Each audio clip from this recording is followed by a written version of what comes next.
کہ بیان نہیں ہے، مذاکرہ ہے. آج ہم کھانے کا مذاکرہ کریں گے. کھانے کا کوئی بندوبست نے کیا بھی ہے یا ویسے ہی ہم اتنا لمبا مذاکرہ کریں آخر میں پتہ چلے گا. صحیح پیٹ بھر کے کھانا کھلانا ہے. ہاں سمجھے. بسم اللہ الرحمن الرحیم. حضرت علی کرم اللہ وجہ سے پوچھا تھا نا ایک یہودی نے کہ تم عبادت کس وقت کرتے ہو.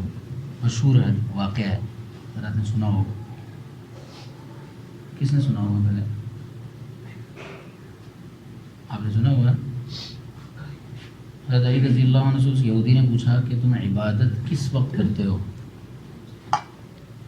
کیونکہ یہودیوں کے لیے ہفتے کا دن عبادت کے لیے خاص ہو گیا تھا نا. تو پھر وہ ہفتے بھر دن کی عبادت کرتے تھے. پھر اس میں بدتمیزی کی تھی تو پھر اللہ تعالیٰ نے سور اور بندر بنا دیا تھا. تو ان کا تو یہ مخصوص دن طے تھا، ہفتے والے دن عبادت کرتے تھے. باقاعدہ ان سے پوچھا گیا تھا. یہ حضرت جبریل امین کو اللہ تعالیٰ نے بھیجا تھا حضرت موسیٰ کے پاس کہ تم بتاؤ ہفتے میں کس دن عبادت کرو گے. تو انہوں نے ہفتہ مخصوص کر لیا، پسند کر لیا تھا.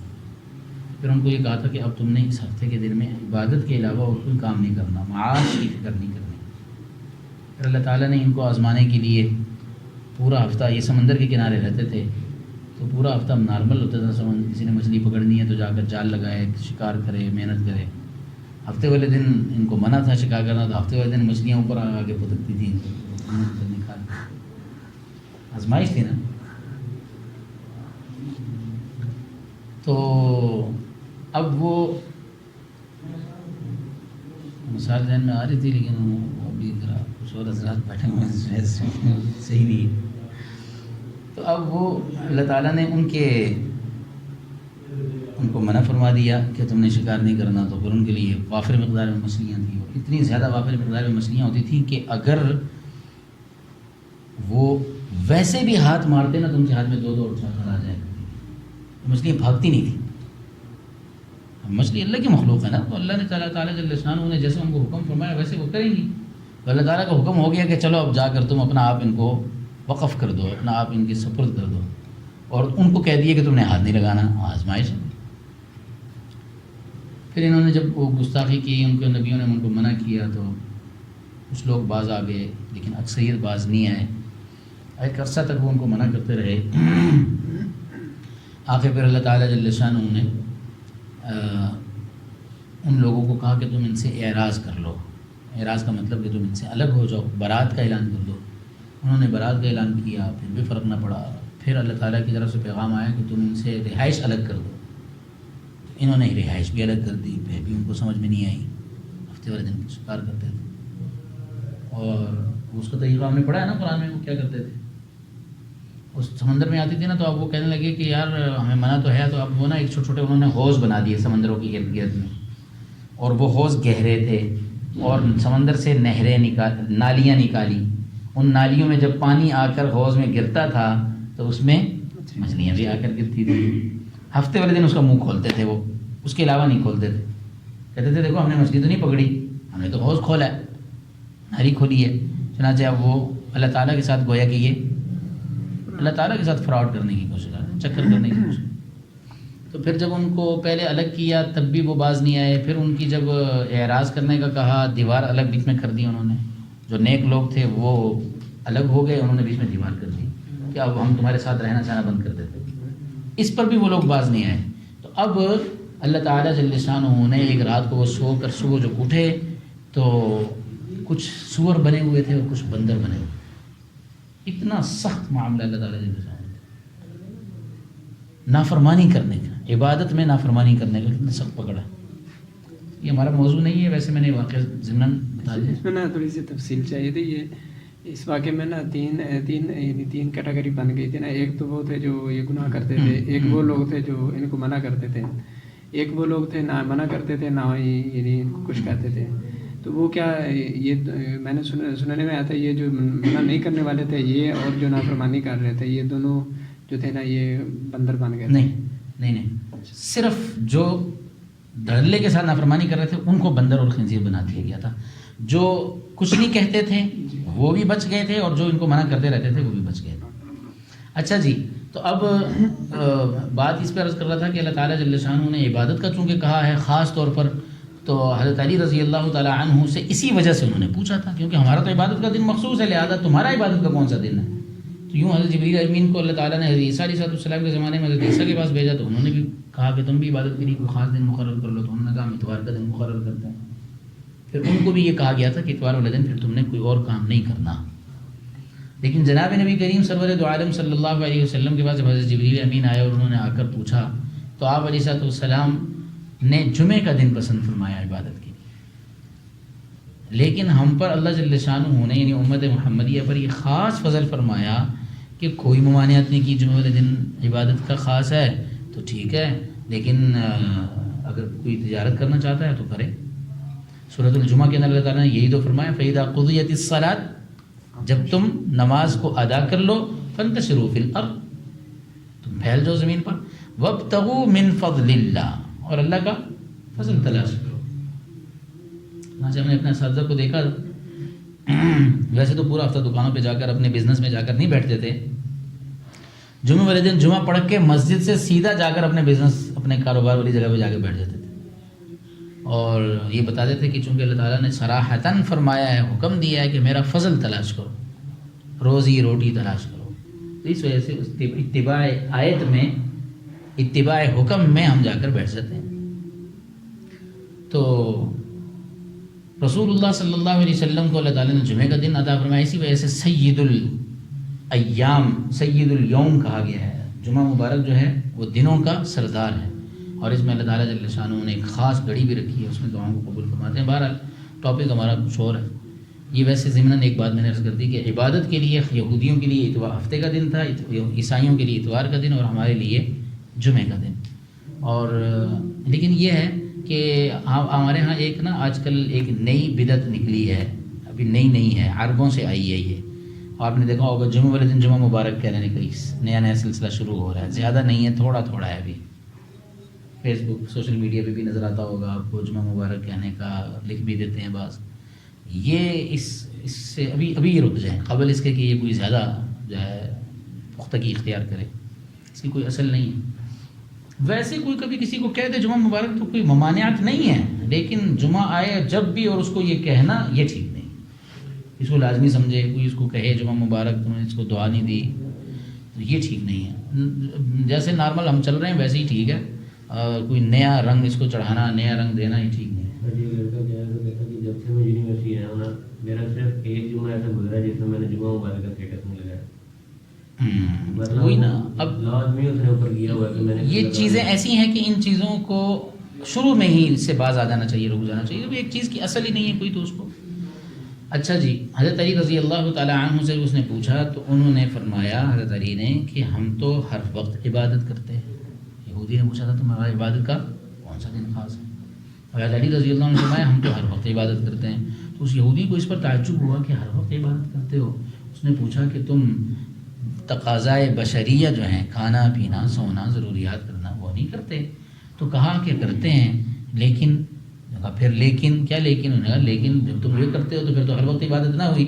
حضرت علی رضی اللہ عنہ نے فرمایا کہ ہمارا کھانا پینا ساری ضروریات ہمارے نبی صلی اللہ علیہ وسلم کے بتائے ہوئے طریقے کے مطابق ہوتی ہیں، لہٰذا اس وجہ سے وہ ہمارا عبادت بن جائے۔ چنانچہ بیت الخلاء میں جانا، اس پر آپ اپنی ضرورت پوری کر رہے ہیں، لیکن اس پر اجر ہے، اس پر ثواب مل رہا ہے، بشرطے کہ آپ اتباع سنت کی رعایت کریں۔ مثلا سر کو ڈھانپ کر جائیں، مثلا نمبر 2 سنت بایاں پاؤں داخل کریں، مثلا دعا پڑھ کر جائیں، اور ضرورت کے بقدر وقت وہاں پر خرچ کریں، جو ہی ضرورت پوری ہو فوراً باہر آئیں، موبائل نکال کر نہ بیٹھیں، اور اس کے علاوہ باہر نکلتے وقت دایاں پاؤں نکالیں، اور سنت جو دعا ہے وہ پڑھیں، غفرانک الحمدللہ الذی اذھب عنی الاذی وعافانی۔ اب یہ دیکھو کہ یہ 5 سنتیں ہیں، یہ 5 سنتیں ہیں، اس کا مطلب آپ کا یہ بیت الخلاء میں جانا سراپا عبادت بن جائے گا، اور اس پر اجر ملے گا۔ یہ جو 5 الگ الگ عمل ہیں، ہر عمل پر الگ اجر ملے گا، دعا پڑھنے پر، سر ڈھانپنے پر، ضرورت سے زائد وقت نہ خرچ کرنے پر، اور دائیں پاؤں سے باہر نکلنے پر، اور باہر نکلنے دعا پڑھنے پر۔ تو یہ بات حضرت علی کرم اللہ وجہہ نے فرمائی کہ ہم چونکہ اپنے تقاضائے بشریہ اپنے بتائے ہوئے نبی صلی اللہ علیہ وسلم کے طریقوں کے مطابق پورا کرتے ہیں، لہذا ہمارا یہ جو بشری تقاضے ہیں یہ بھی عبادت بن جاتا ہے۔ چنانچہ حضرت کعب بن مالک رضی اللہ تعالیٰ عنہ فرماتے ہیں کہ رسول اللہ صلی اللہ علیہ وسلم جب کوئی روٹی کے علاوہ چیز کھاتے تھے، مثلاً جیسا کہ ہم چاول وغیرہ کھاتے ہیں، جیسا کہ سرید، رسول اللہ صلی اللہ علیہ وسلم نے فرماتے تھے، سرید سمجھتے ہیں نا، گوشت کے اندر روٹی کو توڑ کر اس کو تیار کرنا، جب گوشت بالکل پکنے کے قریب ہوتا ہے نا، آخری 4-5 منٹ، جس وقت آپ نے دیکھا ہوگا عورتیں سبز دھنیا وغیرہ کاٹ کر اوپر دھوڑ رہی ہوتی ہیں، یا کسوری میتھی اوپر دھوڑ رہے ہوتے ہیں، یا کوئی گرم مسالہ آخر میں کچھ جو ہے اوپر ڈال رہے ہوتے ہیں، تو اس وقت میں روٹی کو توڑ کر روٹی کو اس میں ڈال دیتے ہیں، وہ آخری جب بالکل آخری چند منٹ ہوتے ہیں تو اس میں وہ روٹی پک کر حل ہو جاتی ہے گوشت کے ساتھ۔ یہ سرید تھا۔ آپ نے فرمایا کہ سرید بہترین اور مبارک کھانا ہے، سید الطعام ہے، جیسے کھانوں کے اندر اس کو سرداری حاصل ہے، اور اس کی وجہ یہ آپ نے ارشاد فرمائی کہ یہ جلدی کھایا جاتا ہے۔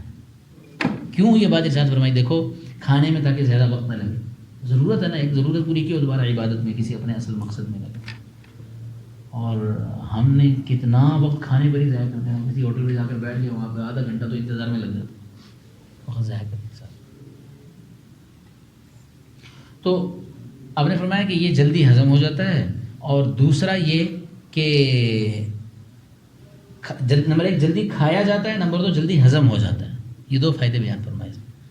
دیکھو وہ جو روٹی جو خشک ہوگی نا، اس کو ہضم کرنے کے لیے ساتھ میں الگ سے پانی بھی پینا پڑے گا، اور اس کو ہضم ہونے میں معدے کو حل کرنی پڑے گی، معدے کو اس کو جذب کرنا پڑے گا، اس کو پیسنا پڑے گا۔ یہ تو آپ نے تیار کھانا ڈالا تو یہ تو معدہ بڑی آسانی سے اس کو حل کر دے گا، اور یہ جلدی معدے کو لگے گا، اور اس میں شوربہ زیادہ ہوتا ہے، لہذا طبی نقطہ نظر سے بھی رسول اللہ صلی اللہ علیہ وسلم نے یہ بات ارشاد فرمائی کہ یہ ایسا کھانا جو سرید میں بنا ہوا ہوگا، شوربہ اس میں زیادہ ہوگا، لہذا اس سے قبض نہیں ہوگی۔ اور آپ کو پتہ ہے کہ یہ اطباء کا اس بات پر وہ ہے، اتفاق ہے کہ قبض جو ہے وہ ام الامراض ہے، اور رسول اللہ صلی اللہ علیہ وسلم نے بھی اس بات کی ترغیب دی ہے۔ طب نبوی میں اس بات کو لکھا گیا ہے اسی وجہ سے کہ جب آپ شوربے والا کھانا کھائیں گے تو اس سے قبض نہیں ہوگی، اور آپ نے اس بات خاص طور پر تاکید فرمائی ہے کہ آپ نے فرمایا کہ جب کوئی گھر میں سالن بنائے تو اس میں تھوڑا سا پانی زیادہ ڈال لے، شوربہ زیادہ کر لے، تاکہ کسی اڑوس پڑوس میں کسی کو دے دے، اس وجہ سے کرتا ہوں۔ تو ہمارا کھانا بھی مستقل عبادت ہے۔ حضرت کعب بن مالک رضی اللہ عنہ فرماتے ہیں کہ آپ جب کوئی کھانا کھاتے تھے تو 3 انگلیاں استعمال فرماتے تھے، یہ والی 3 انگلیاں، لیکن آج کل اگر ہم چاول کھائیں تو اس سے ان 3 انگلیوں سے کھانا مشکل ہے نا۔ سرید کا لقمہ تو ان 2 سے بھی پکڑ کے بندہ کھا سکتا ہے، اور 3 سے بھی پکڑ کے کھا سکتا ہے، لیکن چاول 3 انگلیوں سے کھانا، ان 3 انگلیوں سے کھانا مشکل ہے، لہٰذا چاولوں میں گنجائش ہے، چمچ سے بھی آپ استعمال کر سکتے ہیں، اور اگر آپ 4 انگلیاں لگائیں یہ والی، یا 5 لگائیں تب بھی۔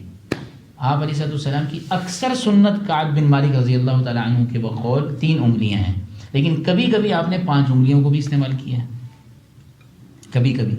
تو اس سے ملا علی قاری یا محدثین جو شراح ہیں نا، حدیث کی تشریح بیان کرنے والے، وہ یہ فرماتے ہیں کہ آپ بوقت ضرورت 5 انگلیوں کو بھی استعمال فرماتے تھے، اور اس کی وجہ یہ لکھی ہے کہ بعض مرتبہ آپ نے دیکھا ہوگا کہ روٹی کبھی کم ہو جاتی ہے، شوربہ زیادہ ہوتا ہے تو زیادہ پتلا ہوتا ہے، اور وہ ہاتھوں سے نکلے گا، لہٰذا اس کو وہ 2-3 انگلیوں میں نہیں آئے گا، تو اس وجہ سے آپ علیہ السلام نے 4 یا 5 انگلیاں استعمال فرمائی، تو گنجائش ہے، استعمال کر سکتے ہیں 5 انگلیاں۔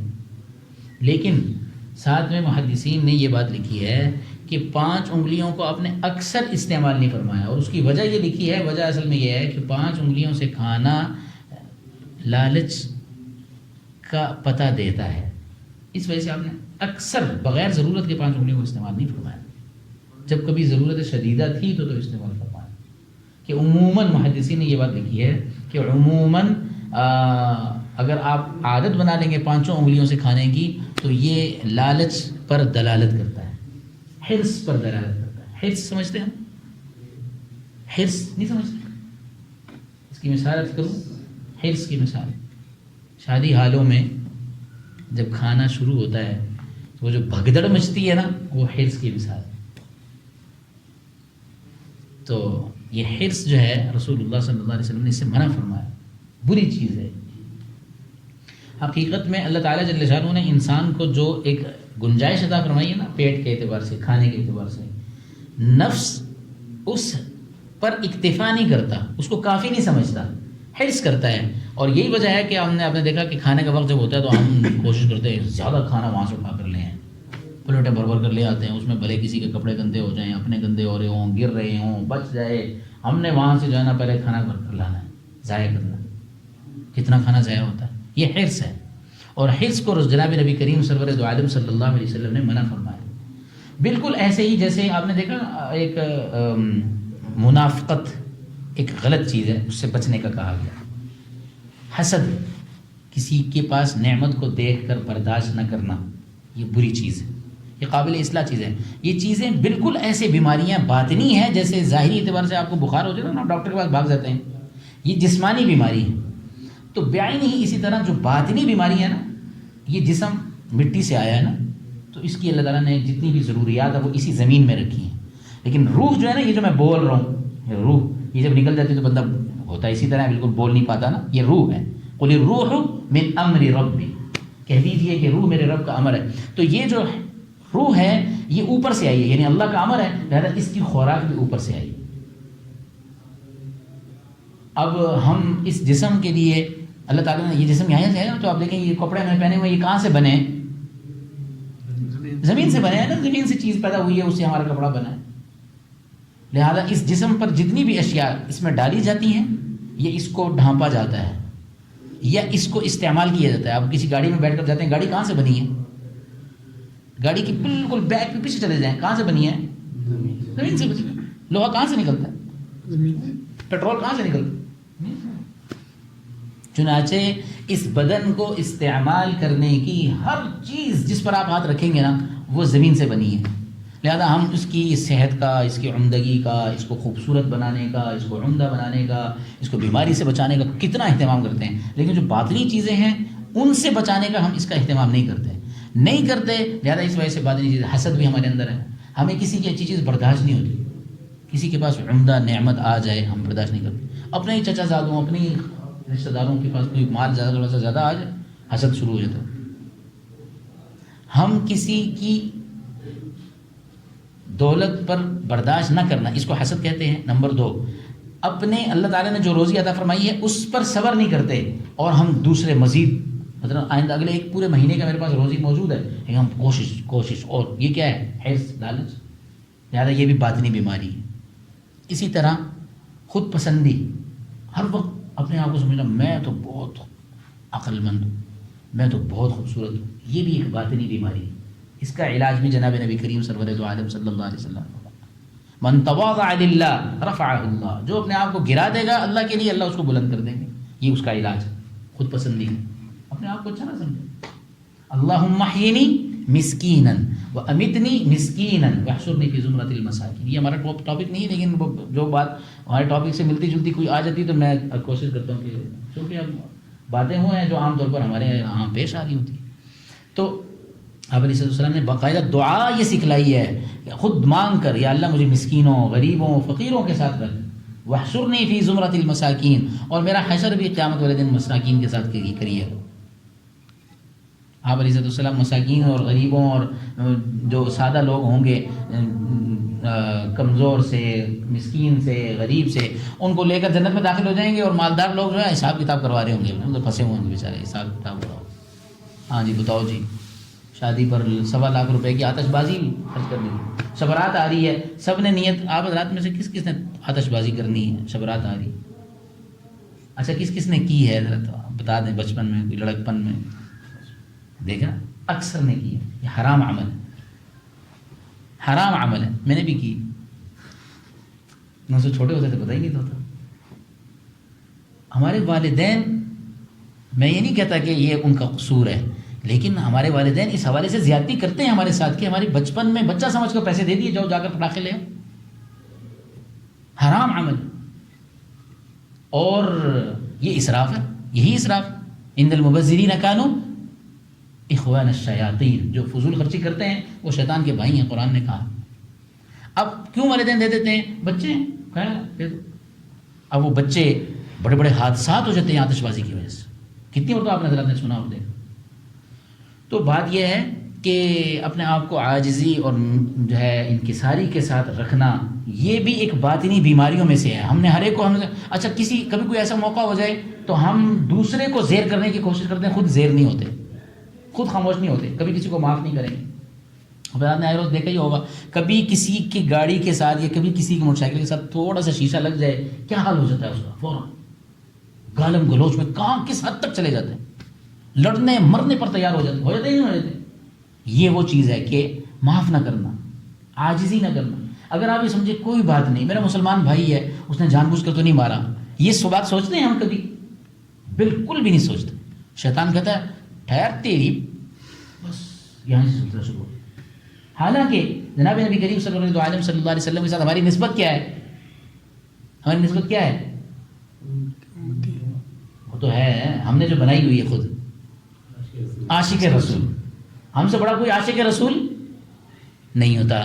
اور جب کوئی معاملہ ہو جائے تو اپنے معشوق کے اخلاق ہمیں یاد ہی نہیں, پتہ ہی نہیں. جناب نبی کریم صلی اللہ علیہ وسلم نے یوں کیا ہے, یہودی بدتمیزی کر رہا ہے, آپ چپ چاپ کھڑے اس کی بدتمیزی برداشت کر. صحابہ کہہ رہے ہیں عمر رضی اللہ, یا رسول اللہ میں اس کی گردن اڑا دوں.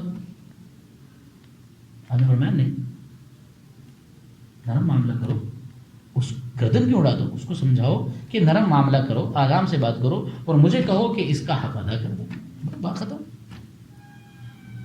یہ اخلاق ہیں نبی صلی اللہ علیہ وسلم کے. ہم ویسے تو جو ہے نا عاشق رسول سے پیچھے ٹھہرتے ہی نہیں ہیں, وہاں پہ جا کے ہماری بریک لگتی ہے, وہ ہمارا وہ ہے. ٹھیک ہے بھائی, آپ عاشق رسول اللہ آپ کو بنائیں یار, اپنے معشوق کے حالات تو معلوم کریں نا یار. تو یہ وہ دوغلی پالیسی ہے, وہ دوغلا رنگ ہے. زبانی جمع خرچ میں عاشق رسول ہے, اس سے پیچھے ہمارا کوئی عہدہ نہیں ہے, وہ بڑا ڈائریکٹ عاشق رسول. اور اپنے معشوق کے حالات, اگر آپ کو کسی سے کوئی تعلق ہو جائے یا تتریوں میں سے کسی کے ساتھ, تو آپ معلوم کرنے کی کوشش کرتے ہی نہیں کہ اس کو کیا چیز پسند ہے. کرتے ہیں نا, بالکل کرتے ہیں. ماں اپنے چھوٹے سے بچے کی پسند کا خیال کر کے اس کا کھانا پسندیدہ پکاتی ہے کہ میرے بچے کو یہ پسند ہے. اور اس کے علاوہ آپ حضرات کو, آپ جس زندگی میں رہ رہے ہیں, آپ حضرات کو بڑے اچھی طریقے سے اس کا تجربہ ہوتا ہے کہ آپ اپنے معشوق کا کتنا زیادہ خیال رکھتے ہیں. تو جب جناب نبی کریم صلی اللہ علیہ وسلم سے ہمارا یہ دعویٰ ہے تو اس کے مطابق اس دعوے کا کوئی تقاضا بھی تو ہوگا نا. تو یہ وہ باطنی چیزیں ہیں جو ہمارے اندر در آئی ہیں, ان سے بچنا یہ جناب نبی کریم صلی اللہ علیہ وسلم اور تمام انبیاء کا یہ مقصد ہوتا تھا. نبی کبھی بھی یہ آ کر نہیں کہتے تھے کہ تم عمدہ کھانا کھاؤ, عمدہ لباس کا کوشش محنت کرو اور عمدہ روزی روٹی کا انتظام کرو. نبی کو اللہ تعالیٰ نے ان مقاصد کے لیے نہیں بھیجا. انبیاء جو بھی آتے تھے نا, وہ جو اندر والی چیز ہے نا, روح, اس کی اصلاح کے لیے آتے تھے. چنانچہ حضرت رسول اللہ صلی اللہ علیہ وسلم نے کھانا وہ والا کھایا ہے جس میں حرص نہیں ہوتی تھی.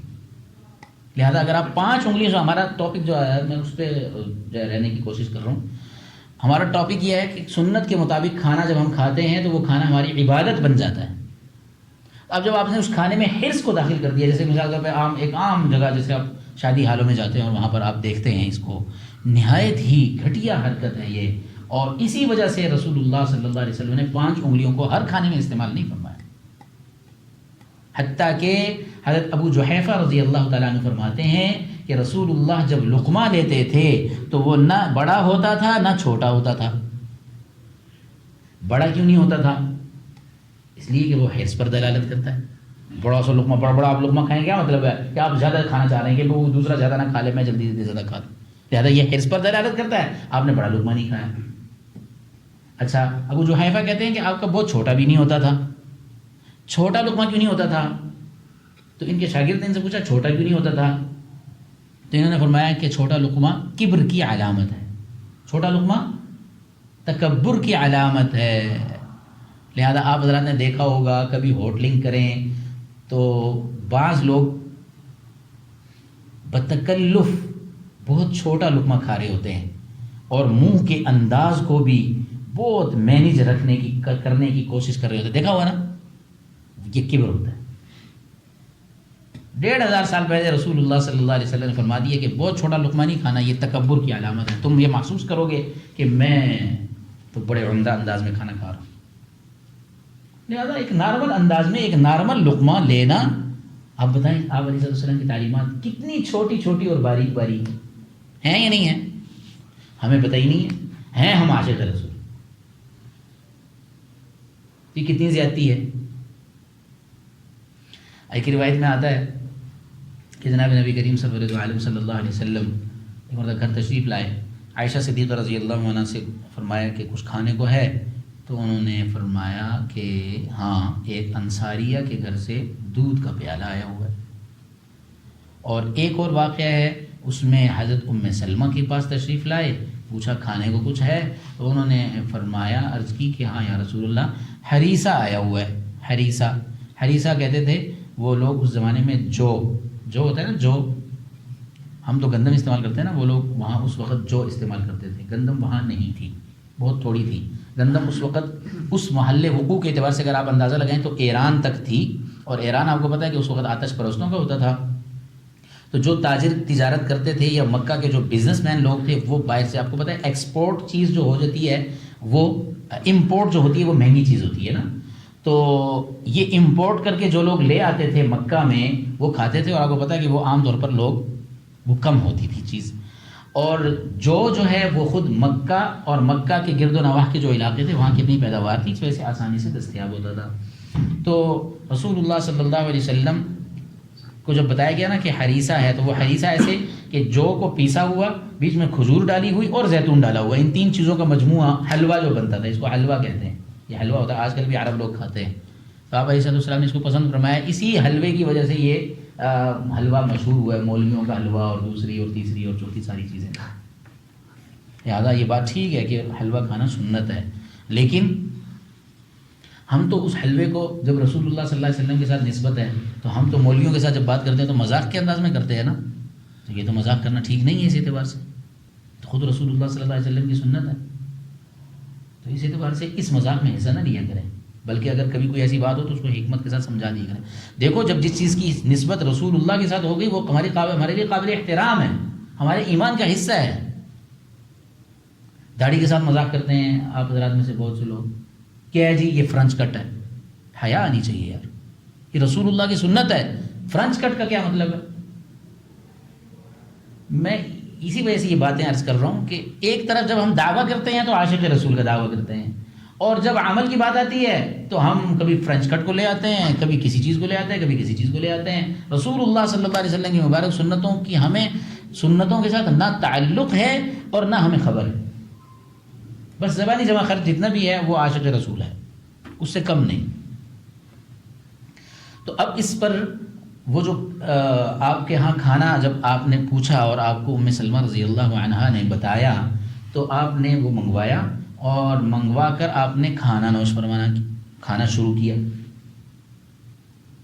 تو روایت میں آتا ہے کہ کوئی انصاری بچے تھے، آپ کی اہلیہ محترمہ یعنی زوجہ محترمہ ام المؤمنین ام سلمہ وہ بھی کھانے لگیں، ساتھ میں ایک باندی تھی وہ بھی کھانے لگیں، اور ساتھ میں کوئی حضرت انس بن مالک تھے جو خادم خاص ہوتے تھے وہ بھی کھانے لگے. اب یہ 4 لوگ کھانا کھا رہے ہیں، وہ ہریسہ کھا رہے ہیں. ایک بچہ آیا، انصاری بچے ایسے بھاگتے دوڑتے رہتے تھے جیسے بچے آج کل ہوتا ہے محلوں کے اندر جیسے ہوتا ہے، اس وقت بھی ایسے ہوتا تھا. انصاری بچے آپ کے گھر میں آ رہے ہیں جا رہے ہیں، آپ بچوں سے بہت زیادہ محبت فرماتے تھے، بہت زیادہ شفقت فرماتے تھے. مدینہ کی زندگی کا یہ واقعہ ہے. تو جیسے حسن اور حسین کو آپ اٹھاتے پیار کرتے تھے، ایسے ہی انصاری بچے بھی گھروں میں آتے تھے، بھاگ دوڑ بھی کھیل دو. وہ آیا اور آتے ہی اس نے دیکھا کھانا کھا رہے ہیں، تو وہ آتے ہی اس نے جو ہے نا ہاتھ ڈالا اور اس نے اٹھا کے کھا لیا. آپ نے فوراً اس کا ہاتھ پکڑ لیا اس بچے کا. قل بسم اللہ، آپ نے کہا کہ بسم اللہ پڑھ کر کھاؤ. یہ واقعہ ہو گیا، اس بچے نے بسم اللہ پڑھی وہ کھا لیا. حضرت انس بن مالک رضی اللہ تعالیٰ عنہ نے اس روایت کو نقل کیا بعد میں اپنے کسی شاگرد کے سامنے. اس روایت کو انس بن مالک رضی اللہ عنہ نے نقل کیا، اور ام سلمہ نے بعد میں کسی اپنے شاگرد کے سامنے نقل کیا، جیسا کہ ان کے شاگردوں میں سے ایک شاگرد مسروق ہیں. مسروق کا مطلب ہے چوری کیا گیا. یہ بچے تھے چھوٹے سے, اپنی والدہ کے ساتھ کہیں جا رہے تھے, تو کسی اغوا برائے تاوان والے لوگ اس زمانے میں بھی ہوتے تھے, تو کسی جو ہے نا جیسے ہمارے ہاں مشہور ہے کہ پٹھان اٹھا کر لے جائیں گے, اگر کوئی پٹھان ہو تو ناراض نہ ہو, ہمارے ہاں جیسے یہ مشہور ہے, ایسے ہی اس زمانے میں بچے کو اغوا کر کے اس سے پیسے لینا یہ اس زمانے میں بھی ہوتا تھا. زید بن حارثہ بھی تو ایسے ہی ہوئے تھے نا, مشہور واقعہ سنا ہوا نا زید بن حارثہ کا. تو یہ مسروق کو چرا کرنا لا کر مکہ مدینہ کے بازار میں کسی نے بیچ دیا, پھر اس کے بعد ان کے والدین کو پتہ چلا تو انہوں نے جا کر ان کو کہا کہ یہ تو ہمارا بچہ ہے, تو کسی نے چرا لیا تھا. تو وہ مسروق کا مطلب چونکہ چرا لیا گیا تو ان کا وہ نام ہی پڑ گیا. اب وہ صحابہ کے پاس آتے تھے, علم سیکھتے تھے, تو کوئی پوچھتا تھا تمہارا کیا نام ہے, تو وہ کہتے تھے میں مسروق ہوں, کہ میں ایک مطلب چرا لیا گیا تھا, لہذا وہی نام مشہور ہو گیا. ام سلمہ رضی اللہ تعالیٰ عنہ سے علم حاصل کرتے تھے, بچے تھے چھوٹے سے, تو مسروق ان کو کہتے تھے. مسروق کہتے ہیں کہ میں نے اپنی استانی اور اماں جان ام سلمہ سے جب انہوں نے مجھے یہ واقعہ سنایا تو میں نے پوچھا کہ کیوں رسول اللہ نے اس کا ہاتھ پکڑا تھا, بچے کا بچہ تھا کیوں پکڑا تھا. ہم نے فرمایا کہ ہم نے رسول اللہ سے یہ بات پوچھی تھی تو آپ نے فرمایا تھا کہ اس کے ہاتھ کے ساتھ شیطان کا ہاتھ گھس رہا تھا, لہذا میں نے اس وجہ سے اس کا ہاتھ پکڑ لیا. کیونکہ یہ سب بڑے حضرات جتنے بھی تھے نا یہ بسم اللہ پڑھ کے کھانا کھا رہے تھے نا, تو لہذا کھانا شیطان نہیں کھا سکا. لیکن جب وہ بچہ آیا نا تو شیطان نے دیکھا کہ میں بھی یہاں پہ کھاؤں, تو اب اس بچے کے ذریعے سے شیطان نے بھی اپنا ہاتھ داخل کرنے کی کوشش کی. رسول اللہ صلی اللہ علیہ وسلم نے اپنی فراست نبوت سے دیکھ لیا کہ شیطان کا ہاتھ بھی گھس رہا ہے, فوراً پکڑ لیا. اس سے کیا پتہ چلا کہ جب آپ کھانے سے پہلے بسم اللہ پڑھ لیتے ہیں تو نہیں آتا. اور کون کون اس کا اہتمام کرتا ہے جی بتائیں؟ اچھا ماشاء اللہ بہت سے حضرات ہیں.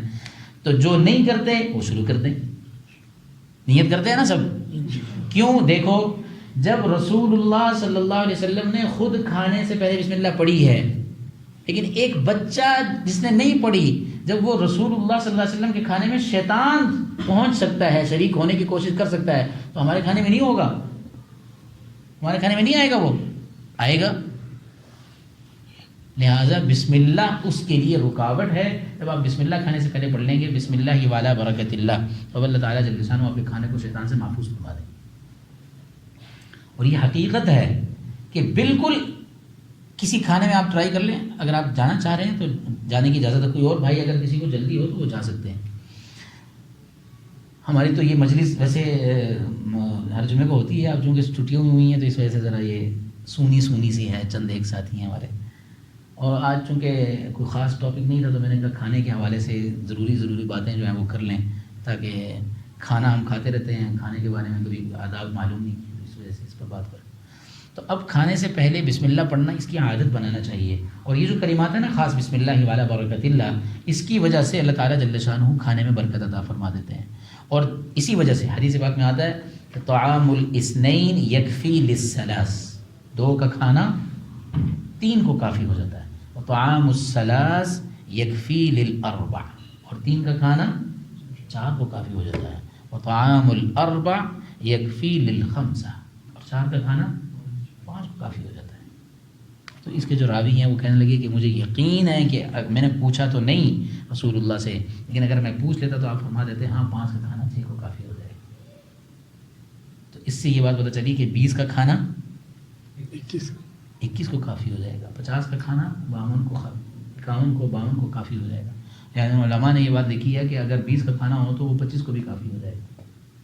کیونکہ آپ نے جو فرمایا نا کہ طعام الاثنین یکفی للثلاث, تو ہر 2 کا کھانے کے ساتھ ایک جمع کرتے جائیں. اب آگے سمجھ آئی نہیں؟ بحث سمجھ آ گئی نا؟ ہر 2 کے کھانے کے ساتھ ایک جمع کرتے جائیں. مثلا 10 لوگوں کا کھانا ہے تو یہ کتنے کو کافی ہونا چاہیے؟ 15 کو. اور 25 کا کھانا ہے تو یہ کتنے کو کافی ہونا چاہیے؟ 35 تقریباً 37 لوگوں کو کافی ہونا چاہیے. تو یہ رسول اللہ صلی اللہ علیہ وسلم کے مبارک نام کی برکات ہیں کہ اگر کھانے کے شروع میں آپ بھی اس کا اہتمام کریں گے تو اس برکت کو محسوس کریں گے. اور حقیقت یہ ہے, علماء نے یہ بات لکھی ہے محدثین نے, کہ جب آپ جس کھانے کے شروع میں بسم اللہ نہیں پڑھتے شیطان آپ کے ساتھ اس کھانے میں شریک ہو جاتا ہے. چنانچہ اگر آپ تجربہ کرنا چاہیں تو تجربہ کر کے دیکھ لیں. ایک کھانا آپ بسم اللہ کے ساتھ سنت کا رعایت رکھ کر اور ہاتھ دھو کر کھانا کھانے کے لیے بیٹھیں. آپ کی مجلس بھی بیٹھنے والی سنت کے مطابق ہو, کھانے کے لیے بیٹھنے کی مجلس یہ والی ہے, یہ والی، یا اس کو کھڑا کر لیں اور اس کو بچھا لیں، نمبر 1۔ نمبر 2 یہ والی ہے، اس میں ہم جس طرح بیت الخلاء میں بیٹھتے ہیں نا، یہ وظاہر دیکھنے میں وہ والی ہے، لیکن پاؤں اس میں انگوٹھوں کا جڑا ہوا ہونا۔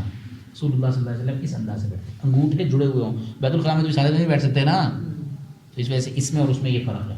تو رسول اللہ صلی اللہ علیہ وسلم کے بعد زمانے میں کے بعد ایک مرتبہ حجاج بن یوسف کا نام سنا ہوگا حضرات نے، ایک گورنر گزرا ہے، بڑا ظالم اور جابر قسم کا آدمی تھا۔ اس نے ایک اس طبیب کو جو رسول اللہ صلی اللہ علیہ وسلم کی رحلت کے وقت موجود تھا، اس کے پوتے کو بلایا اور اس سے پوچھا، یہ جو حکیم حکما ہوتے ہیں یہ بھی نسل در نسل چل رہے ہوتے ہیں چیزیں سیکھنا اور ایک دوسرے سے پڑھنا۔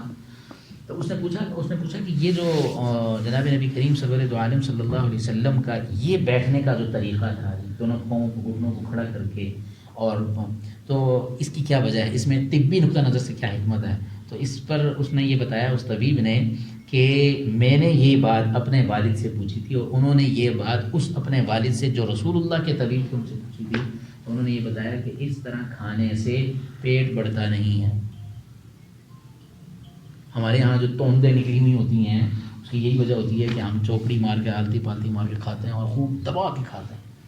لہٰذا آپ علیہ السلام کی سنتوں میں، کھانے کی سنتوں میں ایک سنت یہ بھی ہے کہ آپ کھانا اس وقت، کھانا کتنا کھانا ہے، اس وقت آپ رک جائیں جب آپ یہ سوچنے لگیں کہ میں اب اور کھاؤں یا نہیں۔ آتا ہے نا کھانے کے آخر میں ایک مرتبہ یہ مرحلہ کہ میں اب اور کھاؤں کہ نہیں، عین اسی وقت چھوڑ دیں، بس وہ مت کھائیں، ایک لقمہ بھی اوپر نہ کھائیں۔ یہ تقریباً آخری 4 سے 5 لقمے ہوتے ہیں جب آپ کو یہ خیال آنے لگتا ہے، چوتھا حصہ لگانے، اگر روٹی کھا رہے ہیں چوتھا حصہ، اور اگر چاول کھا رہے ہیں تو 5 سے 6 چمچ، وہ مت کھائیں۔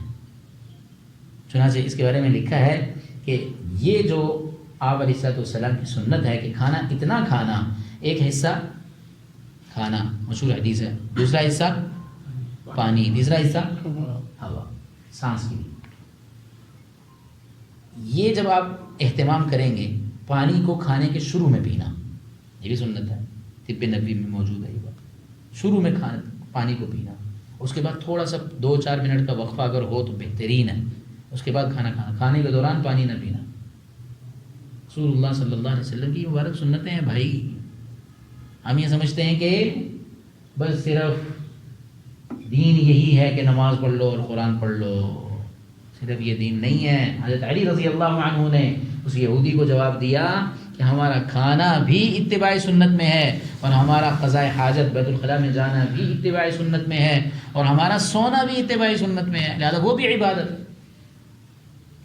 اب دیکھیں، ایک شخص پیٹ بھر رہا ہے، بظاہر کھانا کھا، بھوک لگی ہے نا، 2 روٹیاں کھا رہا ہے، 2.5 روٹیاں جتنی اس نے کھانی ہے وہ کھا رہا ہے، سالن بھی استعمال کر رہا ہے، سلاد بھی کھا رہا ہے، اس کے بعد کچھ میٹھا بھی کھا رہا ہے، کچھ پھل بھی کھا رہا ہے، نیت یہ کر رہا ہے کہ تاکہ مجھے اس سے قوت حاصل ہو اور اس قوت سے میں اللہ کی عبادت کروں۔ اس کھانے کا حساب اس نے دینا تھا اگر یہ نیت نہ کرتا آخرت میں، یہ جتنی نعمتیں کھائی ہیں، لیکن جب اس نے یہ نیت کر لی، اب اللہ اس کو اس کھانے کا حساب عطا فرمائے۔ اب بتائیں، نیت آپ نے صرف اپنا ایک مائنڈ سیٹ کس طرف کر لیا، رسول اللہ صلی اللہ علیہ وسلم کی طرف اور اللہ کے حکم کی طرف، لہذا آپ کا یہ کھانا سارا کا سارا عبادت بن گیا ہے۔ حدیث بات میں آتا ہے، رسول اللہ، حضرت انس بن مالک رضی اللہ عنہ کی روایت ہے، اور یہی روایت ابو ہریرہ رضی اللہ عنہ نے بھی نقل کی، فرماتے ہیں کہ آپ نے فرمایا میرا دل یہ چاہتا ہے کہ ہر شخص تم میں سے مبارک کھانا ہر شخص کھائے۔ ابو ہریرہ کہتے ہیں پوچھا رسول اللہ مبارک کھانا کیا ہے؟ انہوں نے فرمایا کہ جس میں ہر لقمے کے ساتھ اللہ کا شکر ہو۔ ابو ہریرہ کے شاگرد نے پوچھا استاد جی وہ کیا تھا ہر لقمے کے ساتھ شکر؟ تو ابو ہریرہ فرماتے ہیں کہ میں نے سنا رسول اللہ صلی اللہ علیہ وسلم ہر لقمے کے ساتھ فرماتے تھے اللہم لک الحمد ولک الشکر۔ یہ جملہ کیا مشکل ہے، ہر لقمے سے پہلے آپ کہنا شروع کر دیں، عادت بنائیں۔ ہو سکتا ہے نہیں ہو سکتا؟ ہو سکتا ہے اگر ہم حرص والا کھانا چھوڑ دیں، حرص والا کھانا چھوڑ دیں۔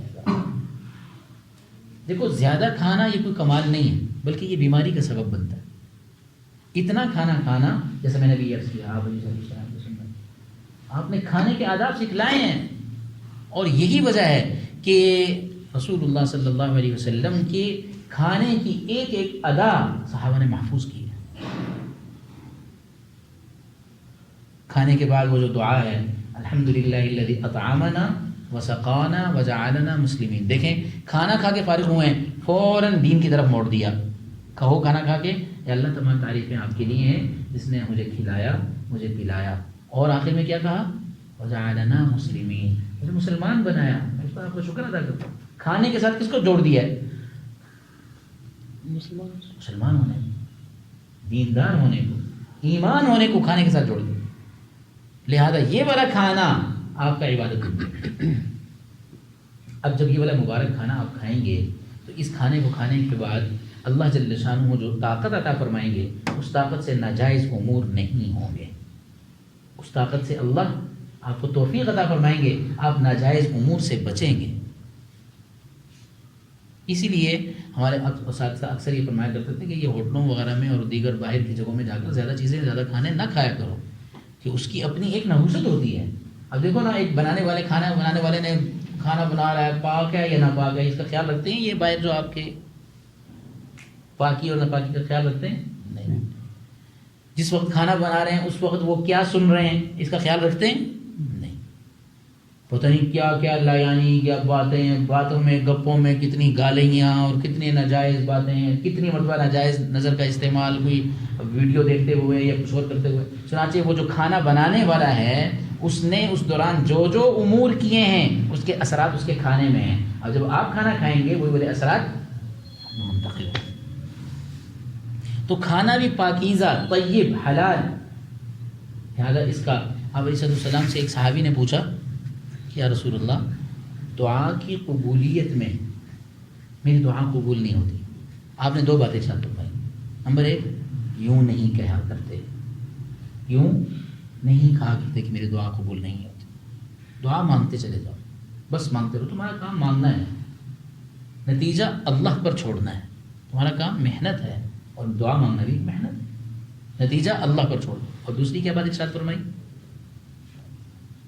دوسری بات یہ ارشاد فرمائی کہ پاکیزہ اور حلال کھانا کھانا شروع کر دو، تمہاری دعا قبول ہو گئی. آپ بتائیں، کھانا کھانے کی ترغیب دے رہے ہیں آپ کہ پاکیزہ کھانا کھائیں کہ اس سے دعا قبول ہوگی. تو اس لیے ہمارے ہاں جہاں مرضی دل چاہ موٹر سائیکل روکا، چل 2 شوار میں لائیں یار، پتہ نہیں ہے وہ ٹھنڈی مرغی ہے یا صحیح مرغی ہے.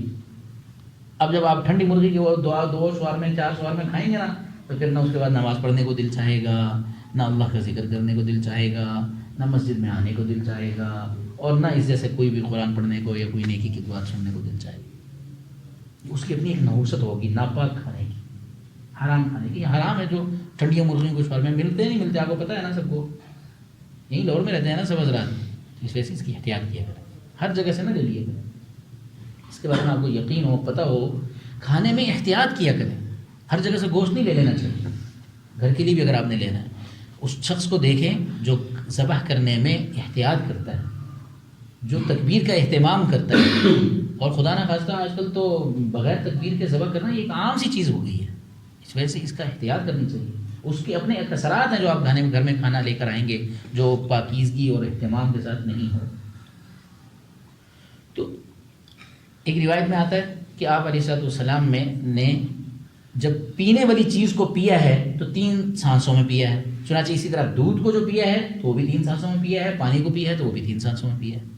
ابھی گرمی آ رہی ہے، ہم پیتے ہیں دھڑک دھڑک دھڑک دھڑک، بوتل منہ کو لگا رہی بس جا رہی ہے، اور وہ پتہ نہیں جب آدھی ختم ہونے کے قریب ہوتی ہے نا پھر منہ سے ہٹتی ہے. ایسا ہے یا نہیں ہے؟ نہایت ہی غلط و بے ادب طریقہ ہے. جناب نبی کریم صلی اللہ علیہ وسلم کی سنت یہ ہے کہ 3 مرتبہ سانس لو. اور حضرت عبداللہ بن مسعود رضی اللہ تعالیٰ عنہ فرماتے ہیں کہ اس کی حکمت آپ نے یہ ارشاد فرمائی کہ یہ زود ہضم ہے، جلدی ہضم ہوتا ہے. اور معدے پر آپ نے دیکھا ہوگا کبھی جیسے رمضان گرمی کا آ رہا ہے اور کبھی افطاری میں ہم جو گرمی سے مر رہے ہوتے ہیں پانی پیتے ہیں تو وہ اگر ایک دم سارا پی لیں تو وہ معدے پر سخت بوجھ ہو جاتا ہے، فوراً درد ہونے لگتا ہے معدے پر. اسی وجہ سے آپ علیہ السلام نے منع فرمایا اس سے. تو یہ بھی دین ہے کہ پانی 3 سانسوں میں پئیں، یہ بھی دین ہے. اور طب نبی میں یہ بات لکھی ہے کہ آپ علیہ السلام نے خود عمل یہ فرمایا اور خود عمل فرمانے کے ساتھ اس کی ترغیب بھی ارشاد فرمائی. تو پانی میں بھی اس کا اہتمام کرنا. اور ایک روایت میں آتا ہے دودھ کے بارے میں کہ کوئی ایسی نعمت نہیں ہے جس میں آپ صلی اللہ علیہ وسلم نے کثرت مانگی ہو، اضافہ مانگا ہو. جو بھی نعمت آپ نے استعمال فرمائی نا، اس کے آخر میں اس کا شکر کیا ہے. دودھ ایک واحد نعمت ایسی ہے کہ آپ نے فرمایا کہ اللہم بارک لنا فیہ وزدنا من، اللہ اس میں برکت دیجئے اور اضافہ فرمائیے. کسی کھانے کی نعمت میں آپ نے یہ ایسی دعا نہیں فرمائی.